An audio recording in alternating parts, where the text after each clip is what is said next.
ભરૂચના નંદેલાવમાં કેટરર્સ પ્રકાશ માલીની ઘરમાં ઘૂસી કરાઈ હત્યા, પોલીસે તપાસ હાથ ધરી। ભરૂચ તાલુકાના નંદેલાવ ગામમાં એક ચોંકાવનારી ઘટના સામે આવી છે। અહીં કેટરર્સની વ્યવસાય કરતા મૂળ રાજસ્થાનના પ્રકાશ માલીની તેમના જ ઘરમાં ઘૂસીને અજાણ્યા શખ્સોએ નિર્દયતાપૂર્વક હત્યા કરી નાખી છે।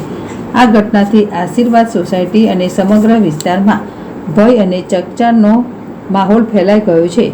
મળતી માહિતી મુજબ પ્રકાશ માલીની તેમના ઘરે હતા તે દરમિયાન અજાણ્યા ઈસમો તેમના ઘરમાં પ્રવેશ્યા હતા। આ ઈસમોએ તેમની કરપીણ હત્યા કરી નાખી હતી। હત્યા કર્યા બાદ હત્યારાઓ તેમના સીસીટીવી કેમેરાના ડીવીઆરમાં પણ ઉઠાવી ગયા છે। ઘટનાની જાણ થતાં જ ભરૂચ એ ડિવિઝન પોલીસનો કાફલો તાત્કાલિક ઘટના સ્થળે પહોંચ્યો હતો। પોલીસે મૃતક પ્રકાશ માલીનીના મૃતદેહને પોસ્ટમોર્ટમ માટે ખસેડીને વધુ તપાસ હાથ ધરી છે। પોલીસ આસપાસના વિસ્તારોમાં લાગેલા અન્ય સીસીટીવી ફૂટેજ મેળવીને હત્યારાઓનો પત્તો લગાવવાનો પ્રયાસ કરી રહી છે। હાલ પોલીસે ગુનો નોંધી તપાસનો ધમધમાટ શરૂ કર્યો છે। યાકુબ પટેલ, જેડેશ ટીવી, ભરૂચ।